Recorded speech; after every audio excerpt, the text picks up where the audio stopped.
सामईन किराम, रमज़ानुल मुबारक का महीना अपने अनवारात व बरक़ात के साथ चल रहा है। अल्लाह जल्ल जलालहू से दुआ है कि वो इस रमज़ान के महीने में हमें सहाबे किराम की तरह इसकी कदरदानी की तौफ़ीक़ नसीब फ़रमाए, या जिस तरह आप सल्लल्लाहु अलैहि वसल्लम इस रमज़ान के महीने की कदरदानी से वाकिफ़ थे। काश हमें कोई इसका करोड़वां हिस्सा नसीब हो जाए तो यकीनन कहा जा सकता है कि हमारी मग़फ़िरत और निजात के लिए काफ़ी है कि आप सल्लल्लाहु अलैहि वसल्लम ने और सहाबे किराम ने अकाबिर खल्फ़न सल्फ़न कितना इससे मुस्तफ़ीद हुए, ये तो एक लंबा मौजू है। लेकिन आज की इस नशिस्त में, इस मुख्तसर नशिस्त के अंदर आप हज़रात के सामने कई मसाइल बयान करने हैं, जिसमें रोज़े से मुताल्लिक़ा मसाइल और आखिर पे इंशाअल्लाह तरावी की अहमियत के बारे में गुफ्तगू करेंगे।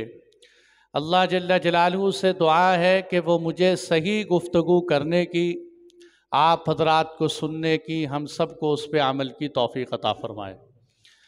मेरे दोस्तों, हम तरतीब से लेते हैं कि सबसे पहले रोज़े में सुबह सुबह हम सहरी करते। अब रमज़ान के रोज़े के अंदर सहरी करने से मेरा और आपका ही फ़ायदा है। अगर सहरी नहीं करेंगे तो सारा दिन भूखे रोज़ा कैसे रखेंगे। लेकिन अल्लाह जल्ल जलालहू का फ़ज़ल व करम, एहसान और इनामात देखिए कि सहरी है हमारे फ़ायदे के लिए, फिर भी उस पर इतना अजर व सवाब रखा है। फरमाया आप सल्लल्लाहु अलैहि वसल्लम ने कि तुम सहरी करो, इसलिए कि सहरी करने वाले पर अल्लाह और उसके फ़रिश्ते रहमतें नाजिल फरमाते हैं। सहरी करने वालों पर अल्लाह ताला और उसके फ़रिश्ते रहमतें नाजिल फरमाते हैं। और एक जगह पर क्या फरमाया?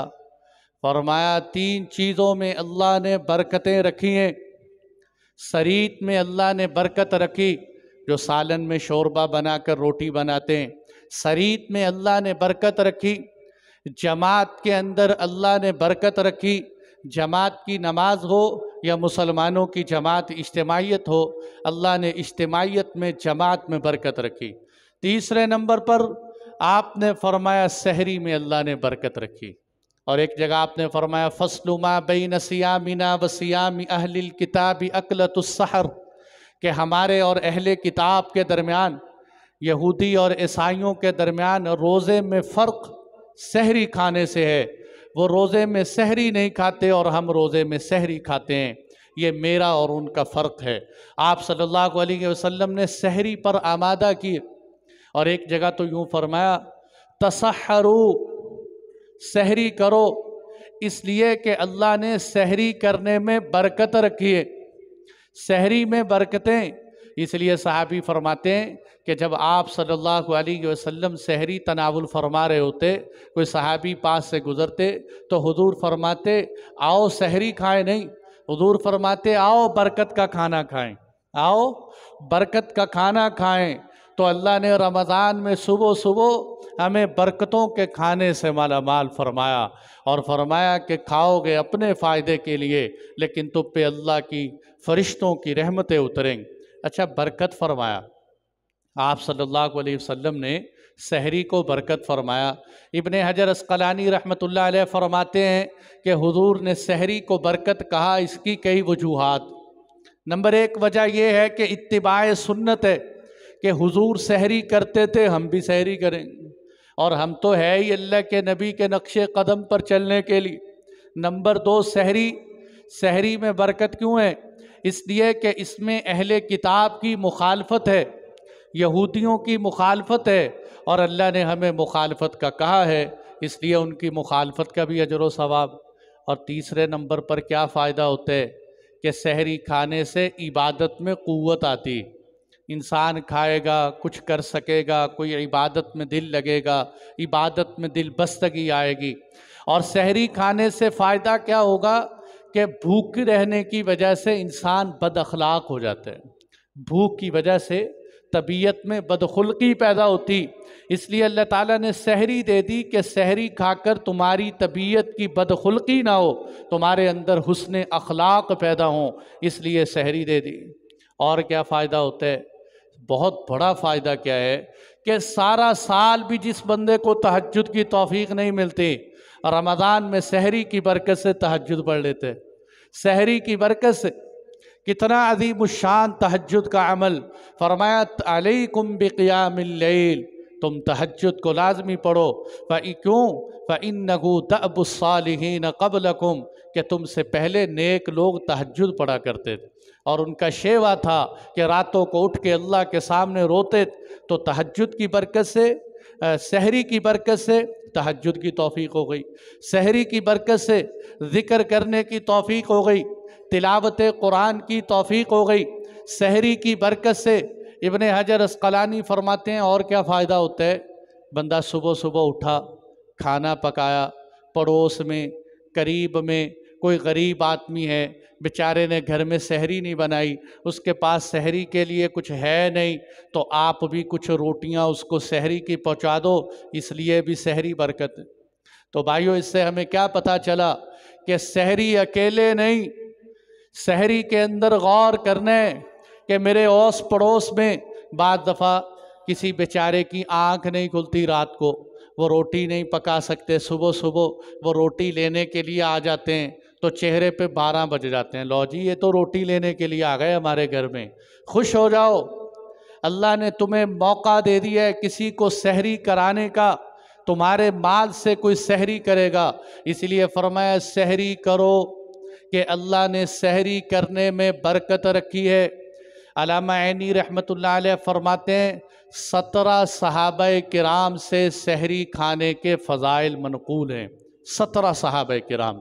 अच्छा, अब देखो कितनी अज़ीम शान फ़जीलत वाली चीज़ है, लेकिन कुछ बेचारे बदनसीब वो सहरी के अमल से महरूम हो जाते हैं। रात को सहरी करके सो जाते, रात को इशा के बाद खाना खा लिया कि जी सुबह को हमारी आंख नहीं खुलती, बस रात का ही खाना काफ़ी है। नहीं मेरे दोस्तों, सहरी सहर से है। सहर किसको कहते हैं? सुबह से पहले पहले वक़्त को सहर कहते हैं, सुबह का वक़्त। इसलिए सहरी का वक़्त क्या है कि आधी रात के बाद से लेकर फजर की अज़ान तक, निस्फ शब से लेकर फजर की अज़ान तक किसी वक़्त भी खाना खा लें, यह सहरी।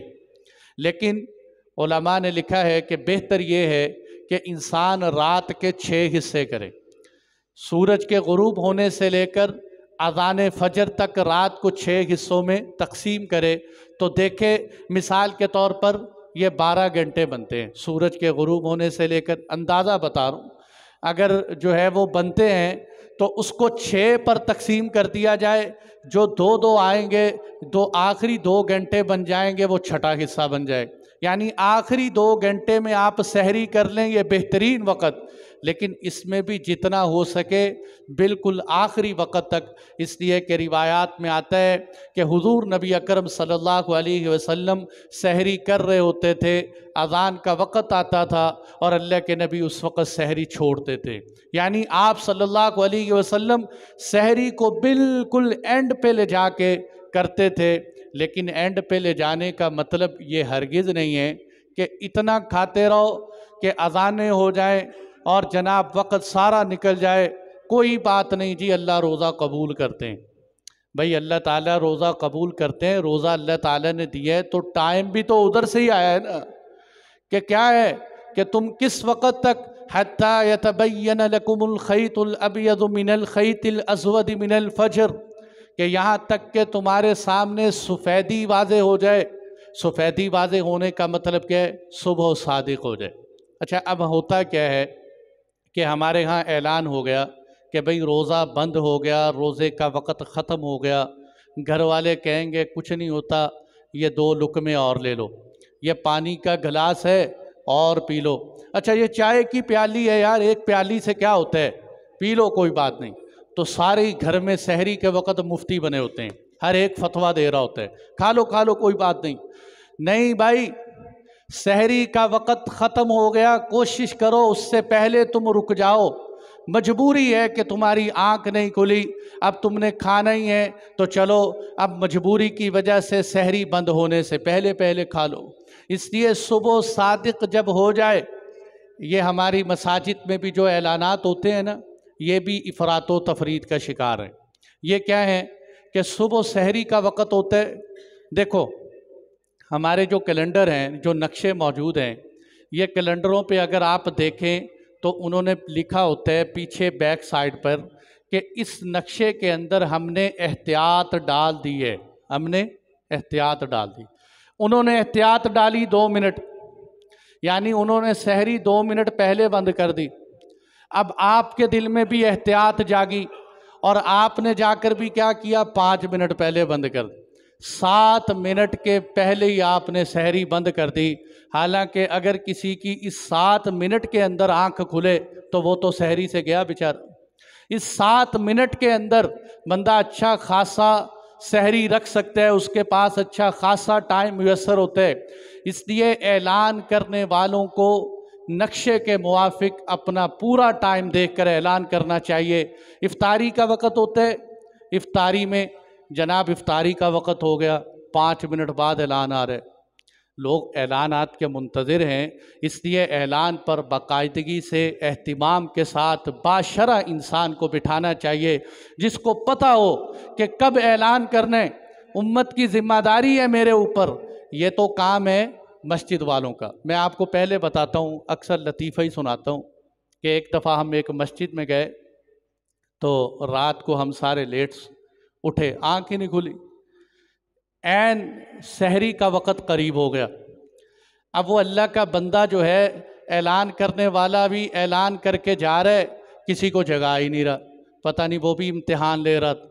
अच्छा, जैसे ही वक़्त हो गया, बिल्कुल 1-2 मिनट का वक़्त रह गया, अब उठे, जिसके हाथ में जो लगा वो खा रहे, क्योंकि 1 मिनट रह गया।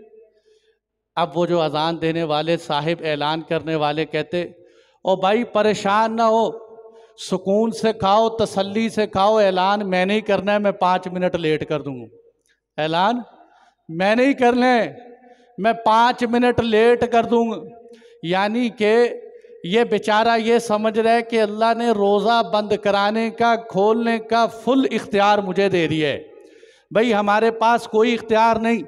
हम क्या करते हैं, हम तो सिर्फ़ एक टाइम टेबल के मुवाफिक ऐलान करने वाले हैं। बाकी ज़िम्मेदारी शक में पड़ना, वसवसों में पड़ना कि पता नहीं इतनी बड़ी उम्मत का गुनाह मेरे सर पे आ जाएगा, इस वहम में पड़ने की ज़रूरत नहीं है। अपनी तरफ से पूरी तहकीक करके टाइम के मुवाफिक ऐलान कर दिया जाए। और मेरे और आपके लिए हुक्म ये है कि हम वक़्त से पहले 2-3-4 मिनट एहतियातन अपनी सहरी बंद कर दें। और हो सके तो मेरे दोस्तों, मैंने पिछले जुमे भी कहा था कि सहरी में पहले उठें और उठकर 2, 4, 6, 8 रकत तहज्जुद की नमाज़ पढ़ें कि अल्लाह ने रमज़ान के महीने में तहज्जुद का मौका दिए। और सहरी के अंदर जैसे मैंने सहरी के फ़ज़ाइल बताए, वक़्त बतलाया, अब अगली बात समझें कि सहरी खाने की फ़जीलत बहुत है, लेकिन याद रखने की बात है कि सहरी खाना सुन्नत है, फ़र्ज़ और वाजिब नहीं है, रोज़े का रुकन नहीं। यानी एक बंदा सहरी नहीं खा सका, अब वो कहता है जी मैं तो रोज़ा ही नहीं रखता क्योंकि मैंने तो सहरी नहीं की। भाई सहरी ना करना तेरा अपना कसूर है, रोज़े का इसमें क्या कसूर है। इसलिए सहरी खा ली तो सुन्नत अदा हो गई, लेकिन अगर सहरी नहीं खाई, रोज़ा तब भी रखना चाहिए। और किसी भाई की बेचारे की मिसाल के तौर पर आंख खुली, सहरी का वक़्त ख़त्म हो चुका है, लोग अक्सर फ़ोन करते हैं, ख़ास तौर पे ये जो आधी रात को हमें चाँद मुबारक आया, रमज़ान का महीना आया, तो बहुत सारे भाई बेचारे सो गए, उनको पता ही नहीं कि मस्जिद में। एक साहिब मुझे मिले, कहने लगे मुफ्ती साहब मैं मस्जिद में गया सुबह फजर की नमाज में, मामूल के मुवाफिक, ये समझ कर के रमज़ान नहीं, रात को जल्दी सो गया। सुबह देखा तो मस्जिद में नमाजियों की बड़ी तादाद थी। मैं हैरान हो गया कि भाई रमज़ान तो आया नहीं, तादाद पहले ही बढ़ गई। तो बड़ी खुशी हुई कि माशाल्लाह रमज़ान से पहले भी, लेकिन शक भी हो रही कि कहीं रमज़ान तो नहीं आ गए। तो लोग बातें कर रहे हैं कि भाई अजीब रमज़ान आया। तो अब बहुत सारे भाइयों ने, बेचारों ने सहरी नहीं की, तो कहते हम क्या करें। तो ऐसे भाइयों के लिए हुक्म ये होता है कि वो निस्फ़े निहार शरई यानी शरई एतबार से आधे दिन से पहले पहले कुछ खाए पिए बगैर अगर रोज़े की नीयत कर लें उनका रोज़ा हो जाता है। कुछ खाए पिए बगैर। निस्फ़े निहार शरई से क्या मुराद है कि जिस वक़्त सुबह फजर की अज़ान हुई और जिस वक़्त मगरिब की नमाज़ अज़ान होती है, इन दोनों के औकात में घंटे शुमार करके उनको हाफ़ कर ले, निस्फ़ कर ले, उससे पहले पहले जो है वो रोज़े की नीयत कर ले, उसका रोज़ा हो जाए। मिसाल के तौर पर 14 घंटे का रोज़ा हो गया तो जनाब 7 घंटों से पहले पहले ये जो है रोज़े की नीयत कर ले। शर्त यह है कि इसने फजर की नमाज से लेकर उस वक़्त तक कुछ खाया पिया ना हो तो इसका रोज़ा मोतबर हो जाए। इसलिए जो है ये रोज़े के अंदर सहरी के एतबार से, सहरी के अंदर हमारे यहाँ लोग एक दुआ पढ़ते हैं, कैलेंडरों पे भी छपी होती है, वह भी सौमी गदिन नवैतु मिन शहरी रमज़ान। मेरे दोस्तों याद रखना, ये कोई दुआ नहीं है, ना ये हदीस से साबित है, बल्कि ये जो है बुज़ुर्गों ने या मशाइख ने कैलेंडरों पे लिख दी कि नीयत कर ले बंदा। ये एक नीयत के तौर पर दुआ चल रही है, बाकी ये कोई मसनून दुआ नहीं है और ना ये हकीकत में दुआ है। इसके अल्फाज का तर्जुमा देख लो कि मैं रमज़ान के महीने की नीयत करता हूँ, मैंने रोज़ा गदिन नवैतु, मैंने रोज़ा जो है रख लिया, मैं रोज़े की नीयत करता हूँ। तो ये एक दुआ नीयत की है। और नीयत के हवाले से मैं कई दफ़ा कह चुका हूँ, नीयत दिल के कस्त और इरादे को कहते हैं, ज़ुबान से दोहराने को नीयत नहीं कहते। नीयत दिल के अंदर इरादा है। और मिसाल के तौर पर एक बंदा, एक दिन एक साहिब का फ़ोन आया कि जी मैंने गुस्ल किया, लेकिन गुस्ल करते हुए मेरी नीयत ही नहीं थी गुस्ल करने की, तो मेरा गुस्ल हो गया कि नहीं हो? मैंने कहा खुदा के बंदे, तूने कपड़े उठाए, तू गुस्ल खाने की तरफ गया, वहाँ तूने लटकाए, फवारा चलाया, नीचे खड़ा हुआ, तेरी नीयत ही नहीं हुई। देखें, अमल भी नीयत होती है। एक आदमी सहरी में उठकर खाना खा रही है, नीयत ही है, वो उठा क्यों है? वैसे ही उठ गया, वो सहरी खाने के लिए उठा है, यही नीयत है। इसलिए नीयत के अल्फाज का कोई ज़ुबान से कहना ज़रूरी नहीं है। सहरी में कोई आदमी उठ गया, बस इसकी नीयत हो गई, इसका रोज़ा शुरू हो गया। इसलिए जो है सहरी के हवाले से ये मोटी मोटी बातें हमें याद रखनी चाहिए। अब इफ्तारी के हवाले से कुछ बातें कर लेते हैं, 2-4 बातें। इफ्तारी के अंदर भी जैसे मैंने बताया सहरी के एतबार से कि सहरी हमें वक़्त से पहले पहले बंद कर लेनी चाहिए, इसी तरह इफ्तारी के अंदर मेरे दोस्तों जैसे ही टाइम हो जाए इफ्तारी का, फ़ौरन रोज़ा इफ्तार कर लेना चाहिए। और जी 1 मिनट और देख लेते हैं, 2 मिनट और देख लेते हैं। आप सल्लल्लाहु अलैहि वसल्लम ने फरमाया, दीन उस वक़्त तक गालिब रहेगा, दीन उस वक़्त तक गालिब रहेगा जब तक लोग इफ्तारी करने में जल्दी करेंगे, जब तक लोग इफ्तारी करने में जल्दी करेंगे। आप सल्लल्लाहु अलैहि वसल्लम ने बाकायदा इफ्तारी करने की ताकीद फरमाई कि भाई ताकीद है, जल्दी इफ्तारी करो। इसलिए जैसे ही ऐलान आए फ़ौरन इफ्तारी करनी चाहिए। अब इस इफ्तारी के वक़्त की जो दुआ है, अल्लाहुम्मा लका सुम्तु व अला रिज़्क़िका अफ़्तरतु, ये दुआ हदीस से साबित है। जो दुआ हमारे यहाँ लिखी होती है, अल्लाहुम्मा इन्नी लका सुम्तु व बिका आमन्तु व अलैका तवक्कलतु व अला रिज़्क़िका अफ़्तरतु, ये हदीस से साबित नहीं। हदीस से जो साबित है, अल्लाहुम्मा लका सुम्तु व अला रिज़्क़िका अफ़्तरतु, ये दुआ हदीस से साबित है कि आप रोज़ा इफ्तार करने लगें तो उस वक़्त ये दुआ पढ़ लें। अच्छा, रोज़े की इफ्तारी में एक और दुआ भी है, ज़हबज़्ज़मअु वबतल्लतिल उरूक़ु व सबतल अज्रु इंशाअल्लाह। ज़हबज़्ज़मअु वबतल्लतिल उरूक़ु व सबतल अज्रु इंशाअल्लाह। क्या मतलब? प्यास बुझ गई, रगें तर हो गई, वबतल्लतिल उरूक़ व सबतल अज्रु इंशाअल्लाह, और अल्लाह के यहाँ इसका अजर साबित हो गया। इसकी इस दुआ से उलमा ने यह नतीजा निकाला है कि इस दुआ के अल्फाज बतलाते हैं कि इफ्तारी करने के बाद ये दुआ पढ़ ले। पहले वाली जो दुआ है वो इफ्तारी से पहले पढ़ ले, अल्लाहुम्मा लका सुम्तु अला रिज़्क़िका अफ़्तरतु, इफ्तारी कर ली, अब पढ़ लो ज़हब अज़्ज़मअु वबतल्लतिल उरूक़ु व सबतल अजरु इंशाअल्लाह। तो ये है इफ्तारी के अंदर। इफ्तारी में सुन्नत क्या है कि आप सल्लल्लाहु अलैहि वसल्लम इफ्तारी में खजूर से इब्तिदा फरमाते। हमारे यहाँ मुआशरे में सबसे ज़्यादा जुल्म खजूर पर होता है, सबसे ज़्यादा जुल्म खजूर पे। वो कैसे? इफ्तारी में सामने प्लेट में पड़ी होती है, एक उठाते हैं बरकत के लिए बतौर तबर्रुक, वो खा लेते हैं, बाकी समोसे पकोड़े बिरयानी बाकी माल की तरफ तवज्जो हो जाती है, वो खजूरें एक तरफ रह जाती। हालांकि अल्लाह ने खजूर में बड़ी सलाहियत रखी है। आम तौर पर जिस्म में हज़म कम होती है, लेकिन इफ्तारी के वक़्त अगर हम ज़्यादा खजूर पर एतमाद करें और खजूर खाएं तो इससे इंशाअल्लाह इफ्तारी में भी तक़वियत मिलती है।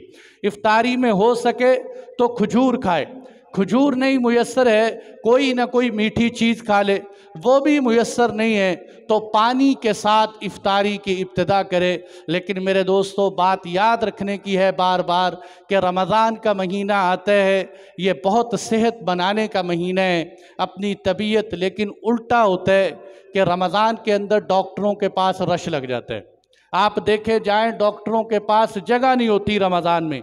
वजह क्या है कि रमज़ान तो आया है अपनी सेहत को तंदुरुस्त करने के लिए, अपनी रूह को ताकत पहुंचाने के लिए। होता क्या है, इफ सारा दिन भूखे रहे, सारी कसर इफ्तारी में निकल जाती।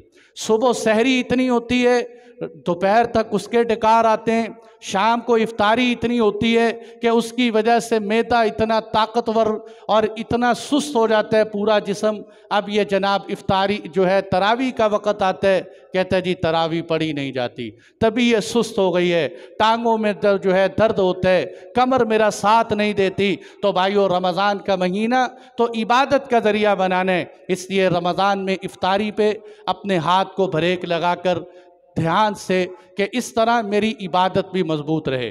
और इफ्तारी के हवाले से मेरे दोस्तों ये बात याद रखने की है कि इफ्तारी करना भी सुन्नत है, इफ्तारी कराना भी सुन्नत है। इफ्तारी करना ही सुन्नत नहीं, इफ्तारी कराना भी सुन्नत है। कितनी बड़ी फजीलत इरशाद फरमाई आपने। आप सल्लल्लाहु अलैहि वसल्लम ने फरमाया तुम रोज़ा इफ्तार कराओ, जो बंदा रोज़ा इफ्तार कराएगा अल्लाह उसको जहन्नुम से आज़ादी अता फरमाएं।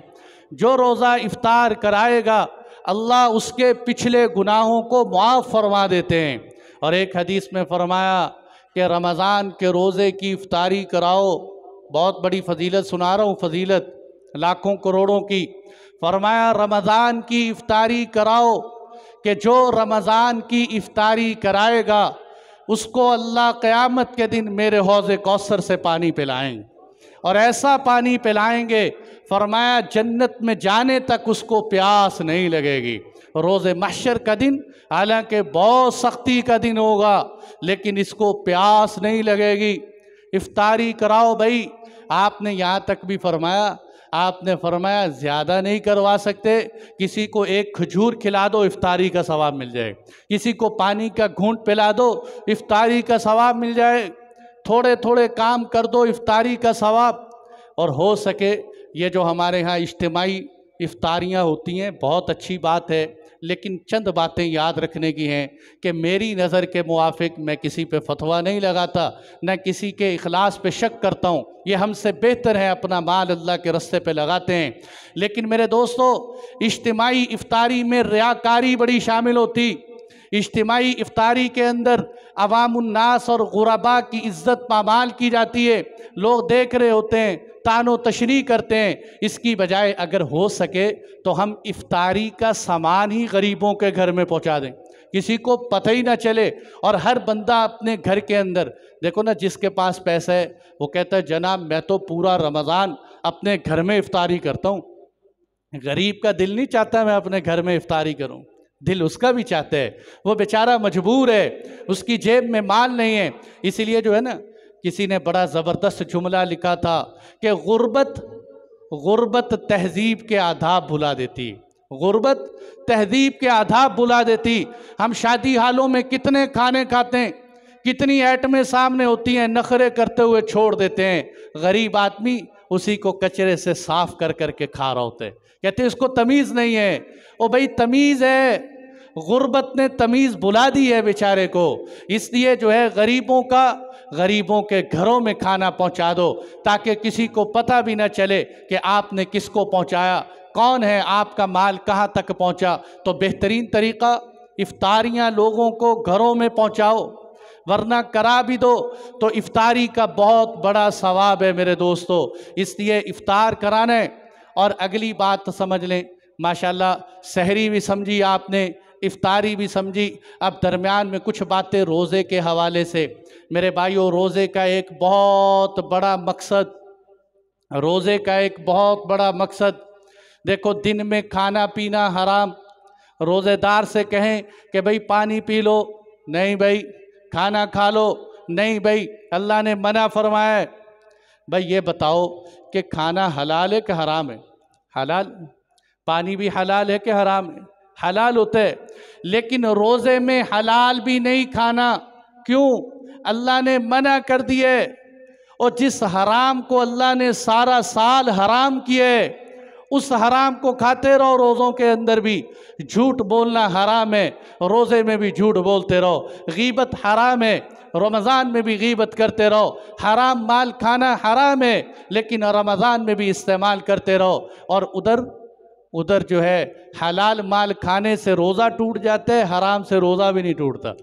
हलाल माल है, पानी खाना हलाल है कि जी इससे रोज़ा टूट जाता है। और भाइयों, हलाल से रोज़ा टूटेगा, हराम से नहीं टूटेगा। इसलिए रमज़ान मश्क है कि जिस चीज़ से अल्लाह ने मना कर दिया उससे रुक जाओ। अगर अल्लाह अपनी हलाल चीज़ों से भी रोक दे तो उससे भी रुक जाओ, हराम से तो रुकने ही रुकने। इसलिए भाइयों, रमज़ान में अपने आप को हराम से रोकने की मशक करो, अपने मुआमलात को दुरुस्त कर लो। लोगों का माल नाहक तरीके से खाया है, हकदारों को माल पहुंचा दो। कहीं डंडी मारी है, पता नहीं कब मौत का पैगाम आ जाए और मेरे गले में मेरा कांटा अटक जाए। इससे पहले पहले अपने मुआमलात दुरुस्त कर ले।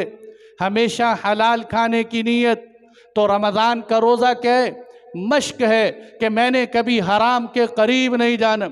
नीयत करो भाई, हम अल्लाह से दुआ मांगें, और ये दुआ मांगा करो अल्लाह के नबी ने सिखाई है, अल्लाहुम्मा नकफिना बिहलालिका अन हरामिक व अगनिना बिफज़लिका अम्मन सिवाक। ए अल्लाह, हलाल इतना नसीब कर दे कि कभी हराम की तरफ जाने की ज़रूरत ही ना पड़े। हलाल इतना दे दे कि कभी हराम की तरफ जाने की ज़रूरत ना पड़े। अपने फजल से इतना दे दे कि तेरे सिवा किसी से मांगना ही ना पड़े, तेरे सिवा किसी से मांगना ना पड़े। तो भाई रोज़े का एक बहुत बड़ा मकसद ये। और रोज़े के हवाले से एक और बात याद कर लें कि हमारे यहाँ लोग रोज़ा बहाने से छोड़ देते हैं। मतलब किस वजह से छोड़ दिया कि जी मेरे पेपर आ रहे हैं, पेपरों में बड़ी मुशक्क़त है, दिन को मेहनत करनी पड़ती है, रात को मेहनत करनी पड़ती है। भाई पेपरों की वजह से रोज़ा छोड़ने की इजाज़त नहीं, पढ़ाई की वजह से रोज़ा छोड़ने की इजाज़त नहीं। आपने पढ़ना है तो रात के वक़्त पढ़ लें, और रात को पढ़ी हुई चीज़ ज़्यादा याद हो जाती, और फिर आप पढ़ाई और रोज़े का मुकाबला करवा रहे। रमज़ान का रोज़ा रखें, अल्लाह रोज़े की बरकत से तेरी पढ़ाई में बरकत दे देंगे, तुझे कामयाब करेंगे, तरक्की देंगे। इसलिए पेपरों की वजह से रोज़ा नहीं छोड़। बहुत सारे भाई कहते हैं जी मेरा काम बड़ा सख्त है, मजदूरी का काम है, बड़ी मेहनत मुशक्क़त का काम है, मैं जो है रोज़ा नहीं रख सकता, मैं सारा दिन जो है ईंटें निकालता हूँ, आग के सामने बैठता हूँ, आग के सामने काम बड़ा मुश्किल है। तो भाइयों, मुश्किल काम की वजह से भी रोज़ा छोड़ने की इजाज़त नहीं, रोज़ा रखें। हाँ, अगर आप ये कहते हैं देखो शरीयत ने हमारे ऊपर हर चीज़ को लाजिम किया है, लेकिन उसकी हैसियत भी उजागर की है कि भाई रोज़ा रख लो। अगर सारा दिन तुम रोज़े को ना ले जा सको, दरमियान में जाकर तुम्हारी तबीयत ख़राब हो जाए, तुमसे रोज़ा जो है किनारे ना लग सके, अब तुम रोज़ा तोड़ सकते हो। अब शरीयत ने तुम्हें रोज़ा तोड़ने की इजाज़त दी है, लेकिन सुबह रखो रोज़ा, रोज़ा रखने का एहतिमाम करो। इसी तरह बहुत सारे भाई ऐसे होते हैं कि जिनको डॉक्टर कहते हैं कि आपने इंजेक्शन लगवाना है रोज़े के अंदर, तो भाई ऐसे भाई भी रोज़ा ना छोड़ें। रोज़े की हालत में इंजेक्शन लगवाने से रोज़े पर कोई असर नहीं पड़ता। देखें, याद रखने की बात है, इंजेक्शन के हवाले से समझाऊं कि शरीयत में रोज़ा टूटने की बुनियाद क्या है कि कोई चीज़ बराह रास्त दिमाग तक जाए या मैदे तक जाए, उस रास्ते से जाए जो रास्ते जाने के रखे हुए हैं। जो रास्ते जाने के हैं उन, जैसे हम मुंह से खुराक खाते हैं, खुराक मैदे में जा रही, या नाक में कोई चीज़ डालें तो वो दिमाग तक जाती, ये दिमाग तक मैदे तक जाने के रास्ते, और वो चीज़ इंसान के फ़ायदे के तौर पर इस्तेमाल की जाती हो। अब इंजेक्शन में फ़ायदा तो होता है, लेकिन इंजेक्शन वहाँ लगता है कि इंजेक्शन रगों के ज़रिए से इंसान के पूरे जिस्म को फ़ायदा दवाई पहुंचती है, बराह रास्त दवाई नहीं जाती।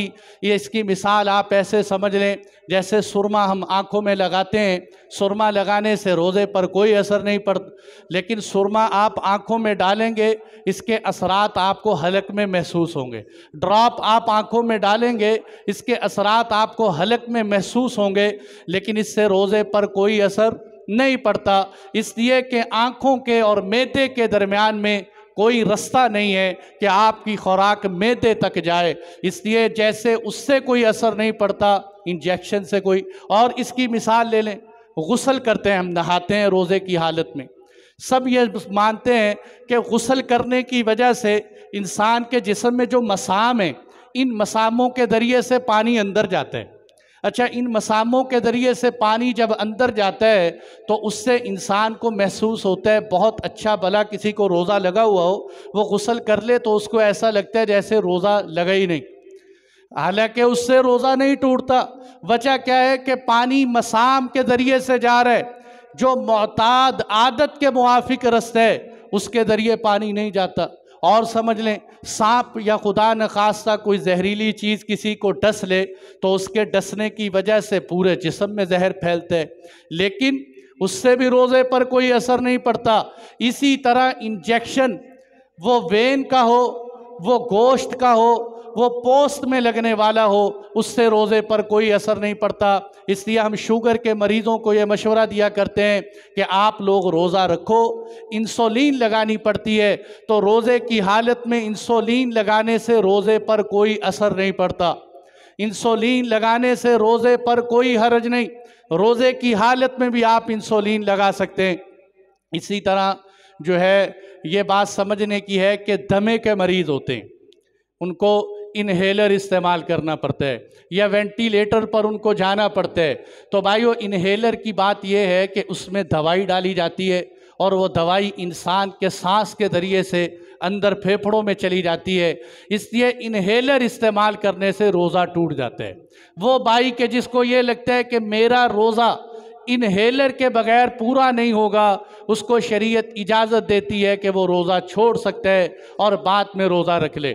इसी तरह बीमारों के अंदर ख़वातीन है, वो बच्चे को दूध फीड करवा रही, तो ये बहुत सारी समझती हैं ख़वातीन के दूध पिलाने से रोज़ा टूट जाता है, हालांकि दूध पिलाने से रोज़े पर कोई असर नहीं पड़ता। अलबत्ता इस औरत के लिए ये गुंजाइश है कि अगर इसको ये लगता है कि मैं फीड करा रही हूँ और ताकत की ज़रूरत है, मेरे बदन पे रोज़े की वजह से कमज़ोरी आ जाएगी, मैं बच्चे को दूध नहीं पिला सकती, मेरा बच्चा भूखा रह जाएगा, उसके लिए गुंजाइश है कि अभी रोज़ा छोड़ दे और बाद में जब अल्लाह उसको सेहत दे और मौका मिले उस वक़्त रोज़ा रख ले। ये मैं सारी तफसीलें बता रहा हूँ इसलिए कि लोग रोज़ा छोड़ के अपनी तरफ से ही फ़िदिये देना शुरू कर देते हैं। इन बीमारों के लिए फ़िदिये नहीं, ये रोज़े की क़ज़ा करेंगे हर हाल में। इसी तरह वो ख़वातीन के जिनके अय्याम शुरू हो जाते हैं नापाकी के, ज़ाहिरी बात है उनके अंदर रोज़ा रखना हराम है, रोज़ा होता भी नहीं है, ये ख़वातीन भी अब बाद में रोज़े की क़ज़ा करेंगे। इसी तरह वो ख़वातीन के जिनके बच्चों की विलादत का वक़्त करीब है और वो मुशक्क़त के अंदर हैं, रोज़ा नहीं रख सकती, अभी रोज़ा छोड़ दें, बाद में जब अल्लाह उनको ताकत दें उस वक़्त रोज़ा रख लें। इसलिए ये सारे मसाइल, अब मैंने तो जितने मोटे मोटे आ सकते थे, ज़्यादातर लोग पूछते हैं वो आप हज़रात के सामने बयान कर दिए। हाँ, ये मसला भी पेश आता है कि खून निकल आता है, खून मेरे दोस्तों थोड़ा निकले ज़्यादा निकले, बाहर की तरफ किसी चीज़ के आने से रोज़े पर कोई असर नहीं पड़ता।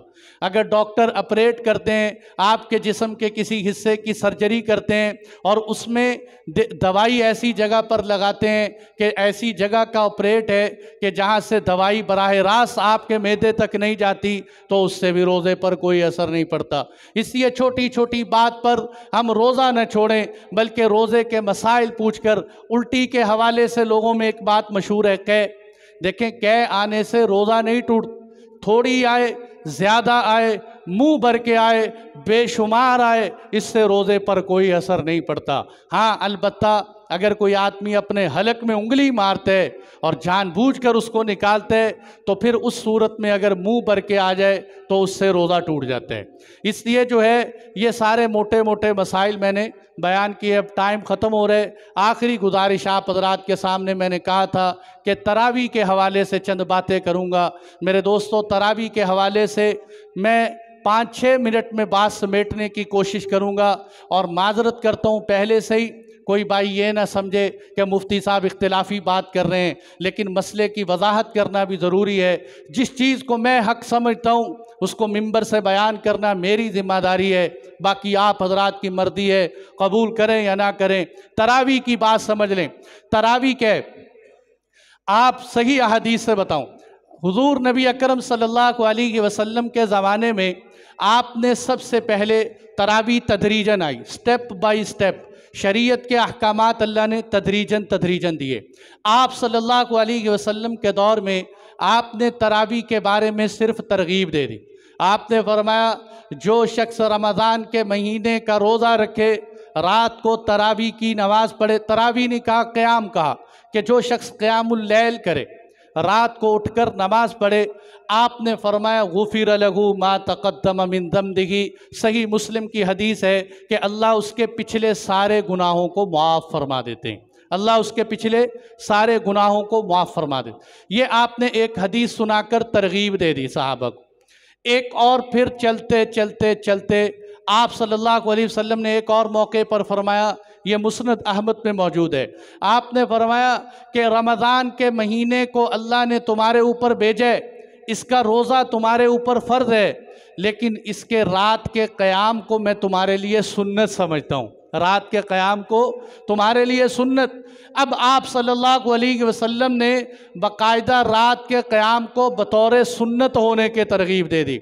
सहाबा फरमाते हैं कि ये बात सुनने के बाद सहाबा में तरावी पढ़ने का शौक़ जाग उठा। कोई इनफरादी, कोई इज्तिमाई, कोई घरों के अंदर, कोई मस्जिद में, कोई 4-5 अफराद के पीछे मुख्तलिफ़ जगहों पर तरावी पढ़नी शुरू कर दी। मस्जिद नबवी में आके देखा कि कहीं 3 खड़े हैं, कहीं 4 खड़े हैं एक इमाम के पीछे। आप सल्लल्लाहु अलैहि वसल्लम घर से तशरीफ़ लाए, मुसल्ला बिछाया और अल्लाह के नबी ने नमाज तरावी पढ़ाई। आपने एक दिन पढ़ाई, सहाबा ने पढ़ी, अगले दिन पता चल गया कि रात तो सहाबा को अल्लाह के नबी ने तरावी पढ़ाई। अब अल्लाह के नबी की इमामत से पीछे कौन हटे। अगले दिन आप सल्लल्लाहु अलैहि वसल्लम फिर तशरीफ़ लाए, मस्जिद नबवी के अंदर मजमा बढ़ गया। तीसरे दिन हुजूर तशरीफ़ लाए, मजमा और कसीर हो गया। चौथे दिन सहाबा की तादाद बेशुमार आई, लेकिन आप सल्लल्लाहु अलैहि वसल्लम अपने हुजरे से बाहर तशरीफ़ नहीं लाए। और सुबह के वक़्त आप सल्लल्लाहु अलैहि वसल्लम ने फरमाया, मुझे पता था कि तुम रात को तरावी के लिए आए हो, लेकिन मैं इसलिए बाहर नहीं आया कि मुझे डर लगा कि कहीं अल्लाह तरावी की नमाज तुम पर फ़र्ज़ ना कर दे, कहीं तरावी की नमाज अल्लाह ताला तुम पर फ़र्ज़ ना कर दे। इसलिए आप सल्लल्लाहु अलैहि वसल्लम घर से मस्जिद में तशरीफ़ नहीं लाए। वो ज़माने के साथ साथ सैयदना सिद्दीक़ अकबर रज़ी अल्लाह अन्हु का दौर आ गया। हज़रत अबू बकर सिद्दीक़ रज़ी अल्लाह अन्हु के ज़माने में भी यही तरतीब चलती रही। मस्जिद में 4 वहाँ खड़े हैं एक इमाम के पीछे, कुछ वहाँ खड़े हैं, कोई घरों में पढ़ रहे हैं। हज़रत उमर फ़ारूक रज़ी अल्लाह अन्हु का ज़माना आया, रूम फ़तह हो गया, ईरान फ़तह हो गया, आखिरी 6 साल रहे। आपने फरम देखे हज़रत उमर रज़ी अल्लाह अन्हु मस्जिद में तशरीफ़ लाए, देखा कि मस्जिद में जो है मुख्तलिफ़ शक्लों में जमातें हो रही, उधर इधर इधर वहाँ वहाँ वहाँ। अब हज़रत उमर रज़ी अल्लाह अन्हु ने फरमाया कि नहीं भाई, एक इमाम के पीछे खड़ा करके तरावी पढ़ी जाए, तुम मुख्तलिफ इमाम बनाकर तरावी पढ़ रहे हो, एक इमाम के पीछे सारे तरावी पढ़ो। अब हमारे मुआशरे में, ये मैंने आपको सारा पस मंज़र सुनाया, हमारे मुआशरे में लोग क्या समझते हैं कि तरावी अल्लाह के नबी ने नहीं पढ़ी, ये हज़रत उमर की सुन्नत है, ये हज़रत उमर रज़ी अल्लाह अन्हु ने शुरू की है। एक साहिब मुझे कहने लगे कि हमने कलमा तो अल्लाह के नबी का पढ़ा है, हमने कोई हज़रत उमर रज़ी अल्लाह अन्हु का कलमा थोड़ी पढ़ा है। भाई हज़रत उमर रज़ी अल्लाह अन्हु कोई छोटे आदमी थे क्या? हज़रत उमर रज़ी अल्लाह अन्हु अल्लाह के नबी सल्लल्लाहु अलैहि वसल्लम की ज़िंदगी के ख़िलाफ़ जा सकते? आप सल्लल्लाहु अलैहि वसल्लम की शुरू करदा तरावी है, लेकिन हज़रत उमर रज़ी अल्लाह अन्हु ने तो उम्मत पर एहसान अजीम किया कि उम्मत को इख्तिलाफ़ात में बंटने की बजाय एक इमाम के पीछे खड़ा किया। और एक किताब लिखी है मुसन्निफ़ ने, बहुत बेहतरीन किताब है, मौका मिले तो पढ़ना कहीं, तरावी अहद ब अहद, यानी आप सल्लल्लाहु अलैहि वसल्लम के ज़माने से इस दौर तक 1400 सदियाँ हैं। मेरे दोस्तों बहुत बड़ी बात कर रहा हूँ, 1400 सदियाँ बीत गईं आप सल्लल्लाहु अलैहि वसल्लम से लेकर यहाँ तक। 1400 सालों के अंदर जो है उन्होंने साबित किया है तारीख़ी हवालों से कि मस्जिद नबवी में मक्कतुल मुकर्रमा के अंदर तरावी 20 रकत चलती आई है। पूरे इस 1400 साल के अरसे के अंदर तरावी 20 रकत चलती आई है। और इमाम शाफी रहमतुल्लाह अलैह को उठा लीजिए, तिरमिज़ी के अंदर जिल्द अव्वल में आपका हवाला मौजूद है। आपने फरमाया मैं मक्कतुल मुकर्रमा गया, हरम के अंदर मेरे दौर में 20 रकत तरावी की नमाज हो रही थी। आज भी अल्हम्दुलिल्लाह हम बाकी हर काम में मक्का मदीना मुनव्वरा के हवाले देते हैं, तरावी के अंदर न मक्के का हवाला न मदीना मुनव्वरा का हवाला, फिर सऊदी अरब के हवाले कि उनकी मस्जिदों में वहाँ ये होता है। उनको छोड़ो, ये बताओ कि मक्कातुल मुकर्रमा मस्जिद हराम में मदीनातुल मुनव्वरा के अंदर तरावी कितनी रकत होती? वहाँ 20 रकत तरावी का एहतिमाम चल रहा है। इसलिए मेरे दोस्तों तरावी 20 रकत है। और एक और छोटी नुक्ते की बात बताता चलूँ, 4 रकत के बाद जो हम बैठते हैं इसको तरवीहा कहते हैं, लुगत के एतबार से तरवीहा। 8 रकत पढ़ते हैं इसको कहते हैं तरवीहतान, 2 तरवीहे। 12 रकत जब तरावी हो जाती है कहा जाता है तरवीहात। जब 20 रकत तरावी हो जाती है कहा जाता है तरावी। हैरत की बात है कि जो लोग 8 रकत पढ़ते हैं ये कहते हैं हम तरावी पढ़ते हैं, वो तरावी नहीं तरवीहतान पढ़ते हैं। उनको तरावी नहीं, तरावी का इतलाक दुनिया जहाँ की कोई लुगत बताओ जो 8 रकत पर तरावी का इतलाक करती हो।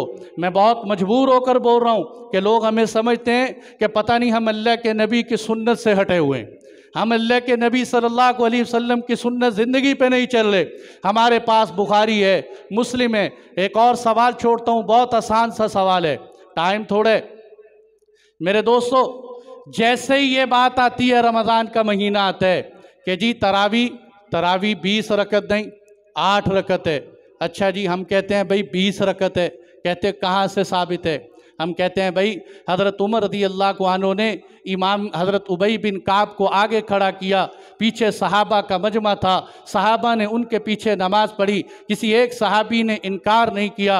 हज़रत अलीउल मुर्तज़ा जैसे शेर खुदा वहाँ थे, उस्मान गनी जैसे वहाँ थे, बड़े बड़े शुजा वहाँ थे।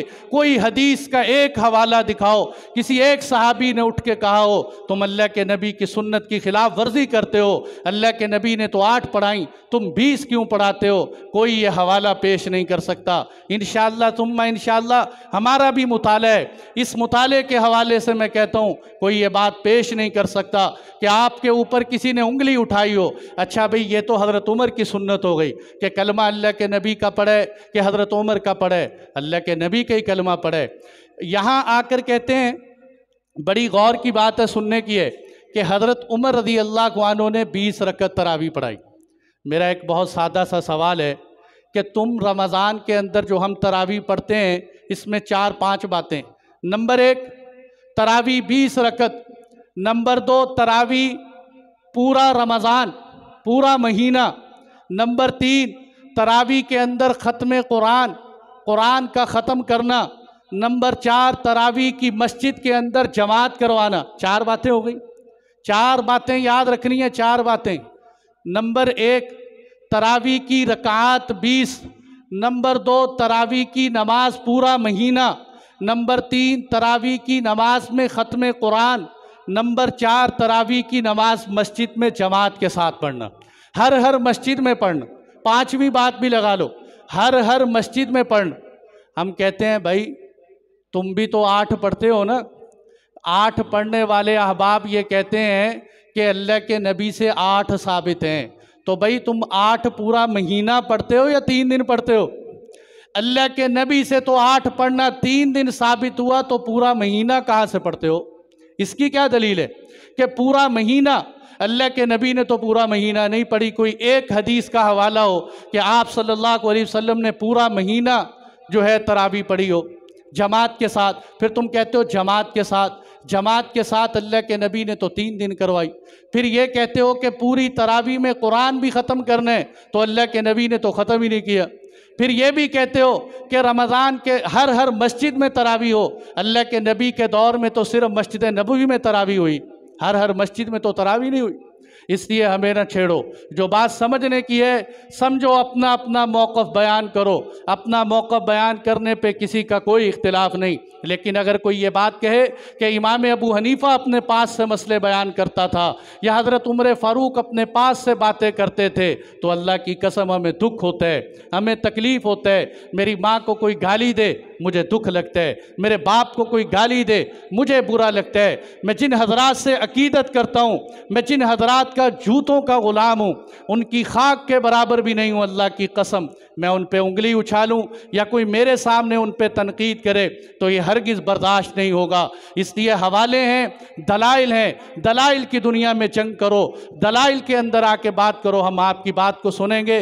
माफ़ करना, मैंने पहले कहा था अगर मैं जज्बात में कोई सख्त बात करूं तो माफ़ कर देना। इसलिए भाइयों तरावी का एहतिमाम करो। अल्लाह के नबी ने बख्शिश फरमाई है। आप सल्लल्लाहु अलैहि वसल्लम ने एक रिवायत में यह भी फरमाया क़यामुल लैल करो। जो क़यामुल लैल करेगा रमज़ान में, अल्लाह उसको गुनाहों से ऐसे साफ़ कर देंगे जैसे आज माँ के पेट से पैदा हुए।